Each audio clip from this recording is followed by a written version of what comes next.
Schedule caste पर भी एक चर्चा किसी ने की कि भाई उनके तो 22% विधायक, एमपी, एमएलए, अफसर,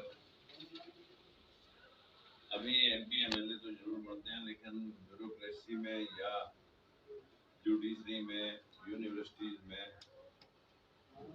और या अदर देन जितने भी कर्मचारी अधिकारी हैं वहां पर उनकी संख्या अभी 13-14 की है, मतलब वो 22.5 नहीं हुई। और बैकवर्ड की पूरी जुडिशरी के अंदर 0 है अभी तक। जितने हाई कोर्ट हैं, सुप्रीम कोर्ट है, मैं उनकी बात कर रहा हूँ। यही पोजिशन हमारी भारतीय राजदूतों में है, 0। मिलिट्री के अंदर कोई रेजिमेंट ना होने की वजह से हमारे जो लोग हैं वो किसी चौकी के ऊपर गोली खाने चलाने के लिए तो बैठे हैं, लेकिन जो कमांडिंग टीम है वो सारी की सारी अपने पास है। और यही पोजीशन हमारे यूनिवर्सिटियों के साथ साथ विधायकों की जो पोजीशन है, मैं अनुभव के साथ कह रहा हूँ कि अभी कल मेरे पास कुछ लोग आए,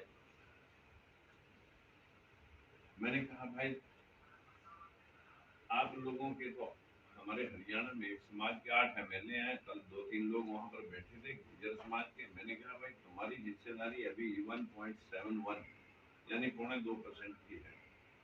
आपके 8 एमएलए ने इसमें कितनी बढ़ोतरी की, और जिसका एक भी एमएलए नहीं है हमारे समाज का कि भी जो पोजीशन आपकी है वो पोजीशन हमारी है, हमारी तो फिर भी 2.5% हिस्सेदारी है, लेकिन आपकी तो 0.2 है। जिनके 8 एमएलए एमएलए और एमपी बनना, ये कोई किसी की बैसाखी के ऊपर चढ़ करके कोई बन गया, वो अपने आप नु राजपाल जी सो रहे हैं। मेरा ध्यान जो है ना, आराम करना, मेरा ध्यान लोगों की नजर पे रहता है, बोलता कम हूँ लेकिन देखता हूँ कि लिसनर कौन है, कुछ सुन भी रहा है या मैं बोलने जा रहा हूँ। ध्यान से कोई मैं बात बोल लूं, मैं सिर्फ अनुभव की बात बोल लूंगा, जो राजनीति का अनुभव है। आप उसके ऊपर क्या फील करेंगे क्या नहीं करेंगे, इससे मेरा कोई वास्ता नहीं। कोई अच्छा फील करेगा, कोई पॉजिटिव फील करेगा, कोई नेगेटिव करेगा, वो जो करेगा तो करेगा।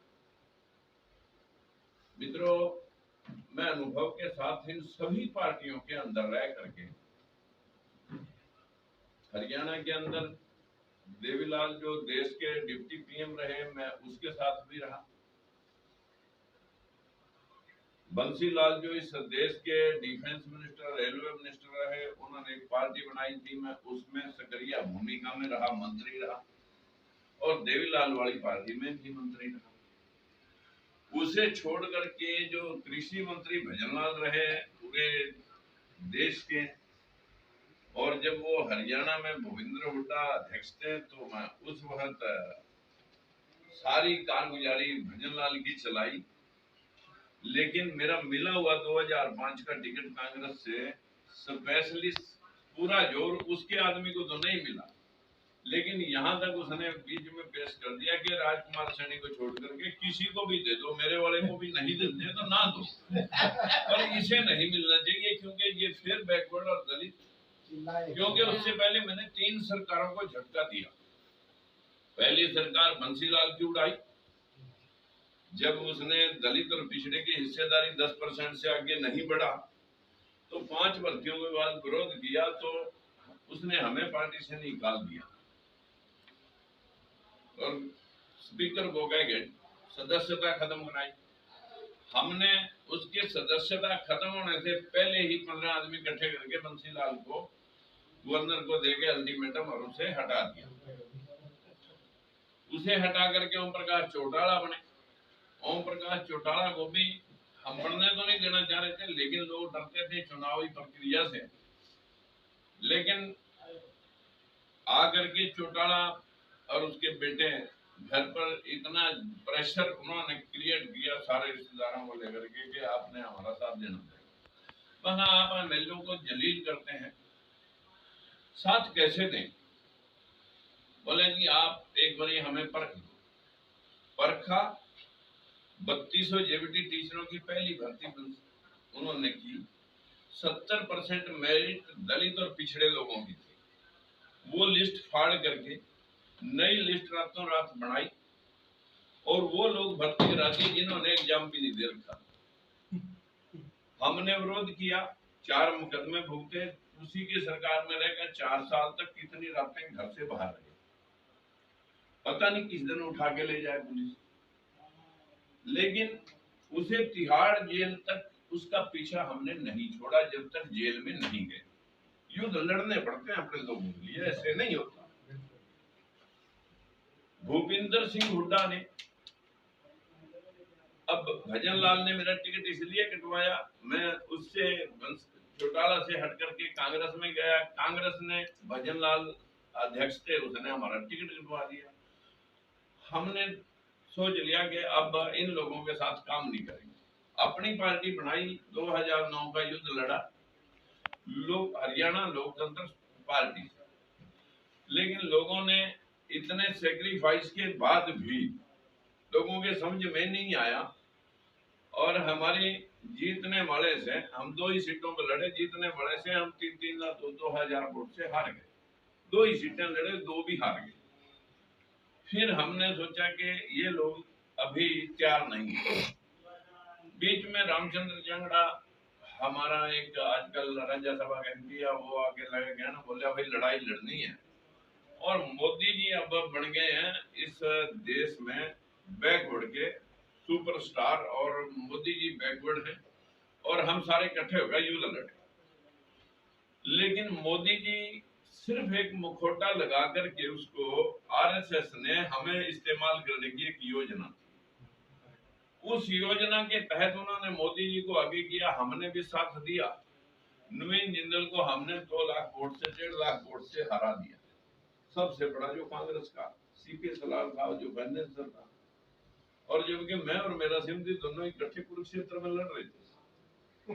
अब मैं मीडिया सामने आया, मैं उस फिगर को भी आपके पास रिकॉर्ड करा सकता कि क्या बीजेपी से, बीजेपी में मैं 2012 में शामिल हुआ, 13 में, और 13 में शामिल होकर के मैंने 2014 में, ये सब पैसे से टिकटें बेचते हैं। आपको चाहिए मैं टिकट आपको बीजेपी की, कांग्रेस की, किसकी भी चाहिए आपको मैं दिलवा सकता हूँ। लेकिन ये 5-5, 10-10 करोड़ का खेल है, वहाँ कोई कार्यकर्ता का खेल नहीं है। किसने लेनी है वो मेरे पास आ जाना, मेरे पास लोग हैं, मैं दुआ दूंगा। ये सारे ठेके लेते हैं।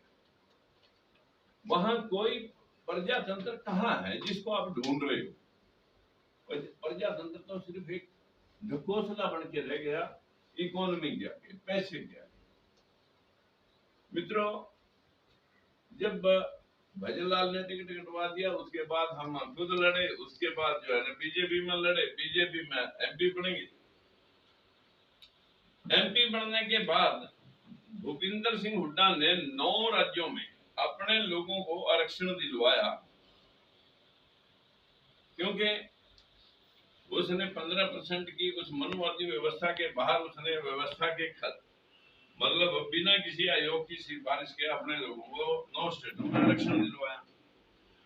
उस आरक्षण को हमने सुप्रीम कोर्ट में चैलेंज कर रखा था, और इन द मीन वाइल जो है ना, ईश्वरिया जी जो पिछड़ा वर्ग आयोग के चेयरमैन थे, उन्होंने बहुत अच्छे से हमारी सपोर्ट की और हमने उस केस को जीत लिया।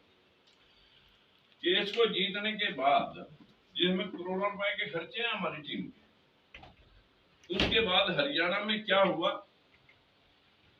यही शरद पवार जो शरद यादव जी जो बैकवर्ड के बड़े नेता बनते थे, और मैं एक बात का धन्यवाद कहूंगा, मनुवाद के खिलाफ उसने कहा कि मेरी डेड बॉडी को किसी भी अंतिम क्रिया के लिए इस्तेमाल नहीं किया जाए।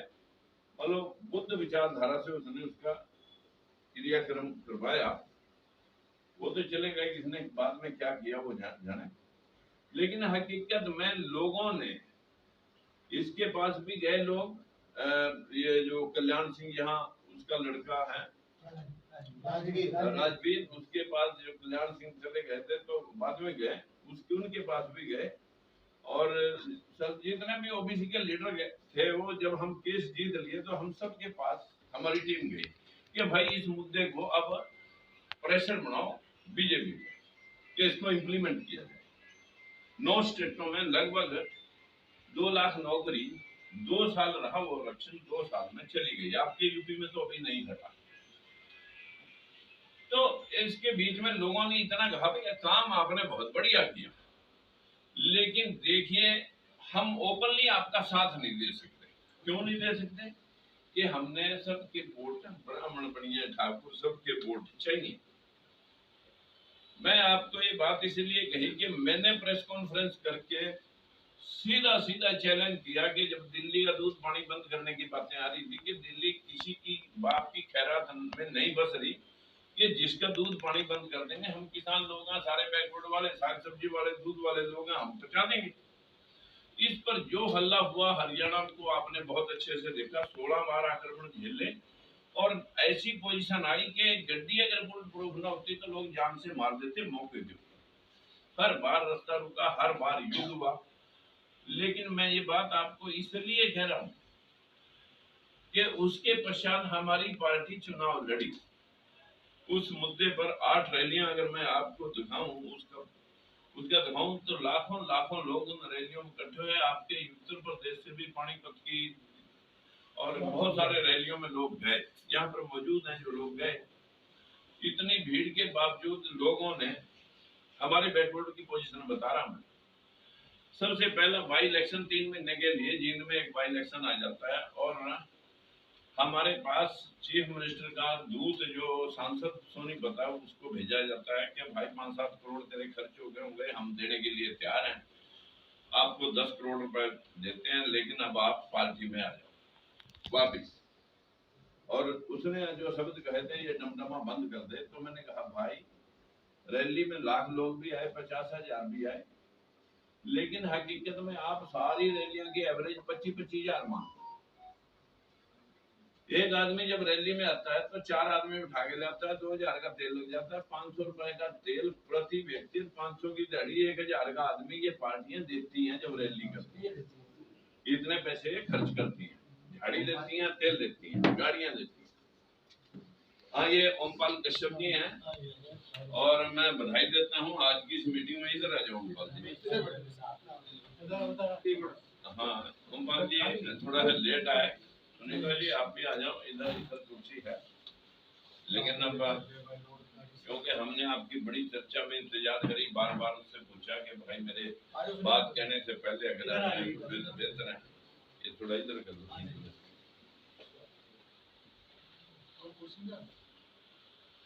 आगे कुर्सी उधर है वहाँ, वो कुर्सी देखें ऊपर देखें।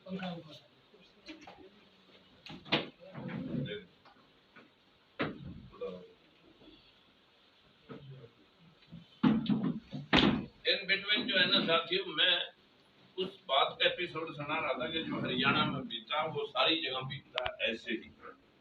अनुभव की बात आई तो अनुभव की बात मैं बता रहा हूँ, मैं को भाषण यहाँ दे नहीं रहा कि जब मैंने उनको हिसाब बताया कि 25,000 लोग अगर प्रति रैली आप मानो तो 25 करोड़ की एक रैली और 25 करोड़ में 8 रैलियां 25-25 की, तो 200 करोड़ तो जनता ने खर्च कर रखे।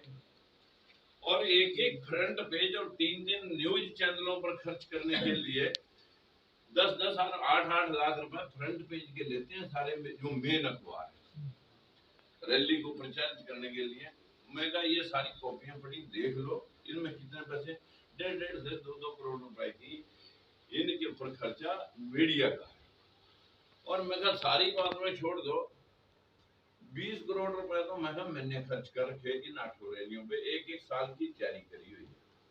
आप मेरे को 10 करोड़ में खरीदना है, मैं हूं तुम्हारा, मैं 20 करोड़ रुपये तुम्हें दूंगा, तुम मेरे को 10 दे रहे ना, 20 करोड़ में तुम्हें दूंगा, तुम मेरा कैंडिडेट जितवा दो, मैं तुम्हें 20 दूंगा। अब एमपी साहब वहां से उठ के चले गए, जाके हमारा कैंडिडेट खरीद लिया।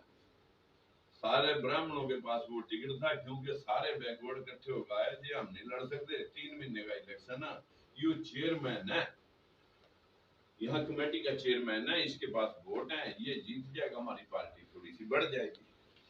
अब वो सारे ब्राह्मणों को MP साहब ने और वहाँ के प्रदेश अध्यक्ष शर्मा जी ने समझा दिया कि ये 3 महीने में अगर आपने जतवा दिया ये कुछ नहीं कर पाएगा, लेकिन लीडर पक जाएगा राजकुमार सैनी। अगर बैकवर्ड का लीडर पक गया तो फिर तुम्हारी खैर आगे है नहीं कि बेस इतना मजबूत हो जाएगा कि लोगों में वो चला जाएगा, मैसेज चला जाएगा। वो इलेक्शन हारने के लिए रात में 2,500 लोग इलेक्शन से 3 दिन पहले, जबकि इलेक्शन में नहीं लगा सकता, D4 के जो हमारे खास लोग थे उन सब के एक बच्चे लगाए कमिटमेंट करके बुला के। और यहाँ तक की बात आई कि जितने भी पदाधिकारी मेन थे उनको सबको, किसी को 5 में, किसी को 10 में बीजेपी ने खरीदा, किसी को चेयरमैन का लालच, किसी को टिकट का लालच। हमारा वो मूवमेंट पैसे के बलबूते उन लोगों ने काट दिया। उस इलेक्शन में हमारी पराजय की वजह से वोट तो कांग्रेस के आए थे 21,000, हमारे आए थे 15.5। हम पैरेलल थे, लेकिन और हमारे से पीछे तो चौटाला पार्टी जिसका बाप डिप्टी प्राइम मिनिस्टर रहा, उसके तो 3,000 है। लेकिन मनोबल टूटने के बाद हमने समझौता, हमारे लोगों की कमजोरी देख करके हमने समझौता कर लिया मायावती से। मायावती को कहा कि हमें लोकसभा तो लड़ना नहीं, आप PM की दौड़ में, हम सारी सीटें आपको देते हैं, 2 सीटें आप हमारे लोगों को लड़वाना, हरियाणा की 8 सीटों में से 2 सीटें हम लड़ेंगे, 8 आप लड़ेंगे। हमारा बैकवर्ड समाज जो शातिरता करता है वो निचले लोगों के साथ नहीं जुड़ता, ऊपरले वालों के तलवे चढ़ता है।